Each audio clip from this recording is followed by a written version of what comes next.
Good evening. Thanks for joining us. I'm Stacey Skryzak. And I'm Dawn Sterling. Tonight is National Night Out. It's a time dedicated for police to reach out to the community. Events are happening all across the country and here in central Illinois. Now, the goal is to give communities the chance to have open conversations with law enforcement and hopefully build a relationship with their local officers. Here in Sangamon County, these conversations are more important than ever as we deal with the aftermath of the death of Sonya Massey.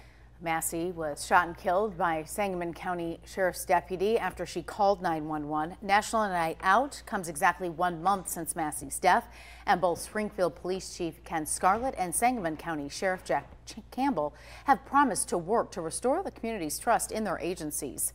News Channel 20's Carson Gordy is live at a National Night Out event happening right now with more.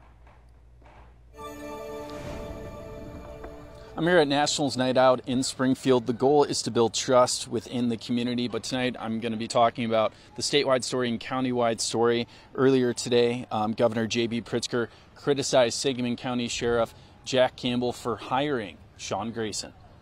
Grayson is accused of shooting Sonya Massey while responding to her call for help. Grayson worked for 6 departments within 4 years, and documents show that he had multiple issues, including 2 DUIs. Pritzker says he's disappointed with Campbell's answers on why he hired Sean Grayson.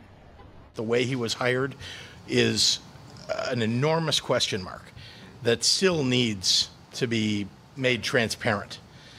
How did the sheriff end up hiring this person?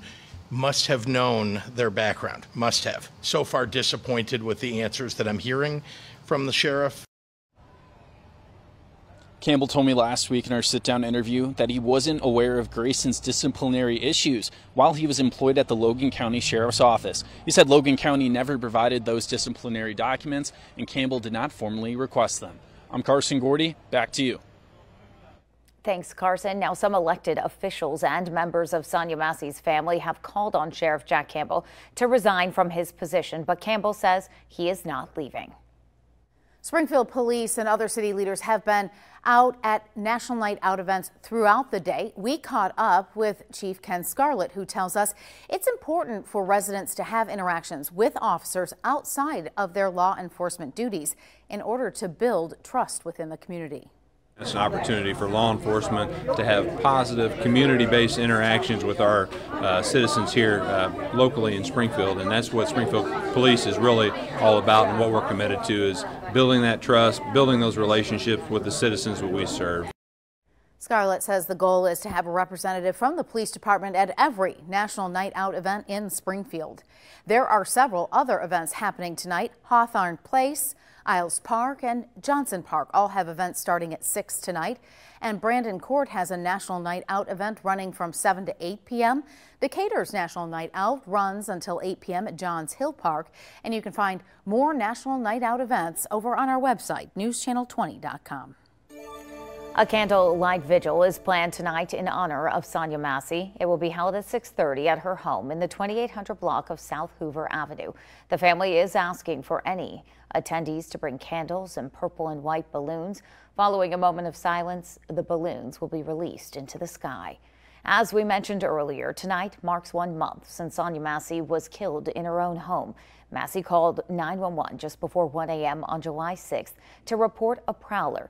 2 deputies, one identified as Sean Grayson, responded to the search outside of her home, then went to speak with Massey. She was shot in the head just before 1:30 a.m. and pronounced dead at the hospital around 2. After the shooting, the Sangamon County Sheriff's Office contacted Illinois State Police to conduct an investigation. Massey's family and community organizations also began to hold protests demanding the release of the body camera footage from that night. Sean Grayson was officially charged with murder just 11 days after Massey's death on July 17th. He's pleaded not guilty. His next court date is set for later this month. Massey's family has also retained civil rights attorney Ben Crump to represent him. Family and friends gathering to remember Sonya Massey. Thank you for joining us. I'm Eliza Petrie. And I'm Stacey Skryzak. It's been exactly a month since Sonya's death. A deputy shot and killed the mother of 2 inside her Hoover Street home on July 6th. The former deputy, Sean Grayson, has since been charged in her death, and the community has continued to keep Sonya in their thoughts. Now tonight, her family and friends are gathering right now so that she and what happened are not forgotten. That's where we find our Dawn Sterling out live tonight. Dawn?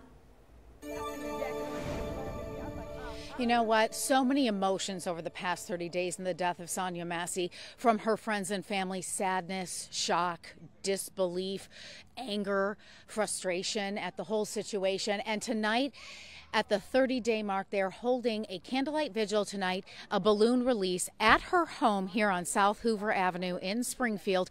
This quiet neighborhood is starting to have family and friends show up to do that purple and white balloon release, and also they're having a barbecue and a candlelight vigil. At 6:30, there will be a moment of silence for Sonya Massey and the situation and her untimely tragic death here in Springfield. We'll bring you the latest on this vigil coming up tonight at 10. Live in Springfield, Dawn Sterling, back to you. Thanks, Dawn. Again, that vigil is set to start soon in about a half hour at 6:30. Sean Grayson is facing 3 counts of first-degree murder for the death of Sonya Massey. He's also facing charges of aggravated battery with a firearm and official misconduct. He pleaded not guilty to all charges. A judge denied him pretrial release, and he is set to be back in court later this month. And we will continue to bring you updates on Sonya Massey's case as we get them on air, online, and on our social media. It's not just about Sonya. It's thousands of us have been killed by the hands of the police. Family and friends of Sonya Massey have been living a nightmare for 30 days. 36-year-old Sonya Massey was shot and killed by a Sangamon County Sheriff's deputy after calling for help on July 6th. Good evening. Thanks for joining us. I'm Stacey Skryzak. And I'm Dawn Sterling. Now, tonight, about 60 people gathered for a candlelight vigil and balloon release at her home. Sonya's family tells me they do not want her name to go in vain. Say her name! Sonya Massey! Say her name! Sonya Massey! On a dreary August evening, family and friends of Sonya Massey remembering and celebrating her. Sonya's mother, Donna, among others, stricken with grief. When you need justice, we just need to get some justice, and that's all this is about. It's been hard for our family, and we just wanted to come out today and celebrate her name. A makeshift memorial, pictures, candles and balloons, and those who loved her gathering at her home 30 days after her tragic shooting death. It definitely is mind-blowing. If you call for help, you're supposed to get help. You're not supposed to die.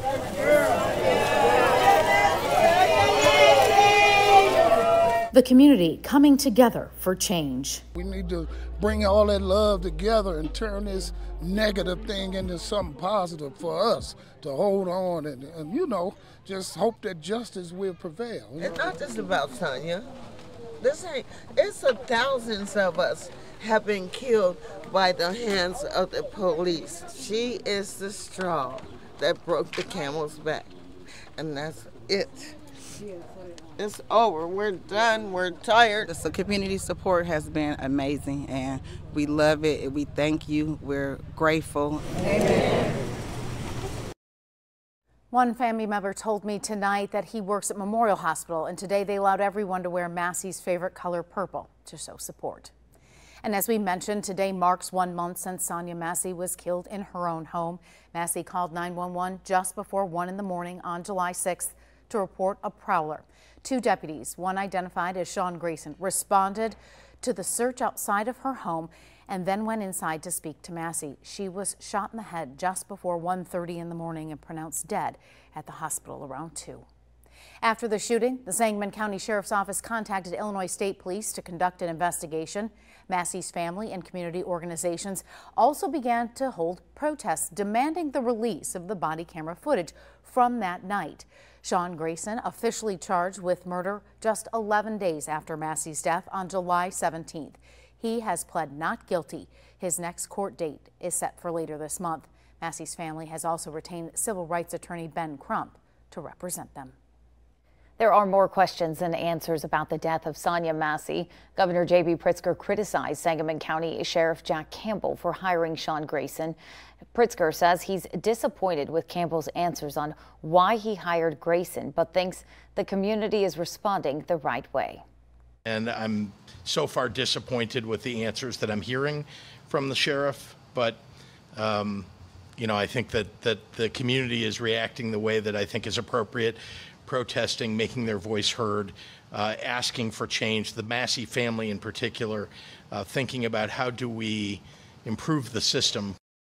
Some elected officials and members of Sonya Massey's family have called on Sheriff Jack Campbell to resign from his position, but Campbell says he is not leaving. Happening tonight, Springfield police and other city leaders have been out at National Night Out events throughout the day. It's a way for people to have interactions with officers outside of law enforcement duties, and it helps build trust within the community. It's important now more than ever that the citizens of Springfield recognize that they can call Springfield Police Department. They can depend on us to show up and serve them in whatever manner that involves. Chief Scarlett says the goal is to have a representative from the police department at every National Night Out event in Springfield. Thanks for watching. Stick around by subscribing today and don't miss a single video.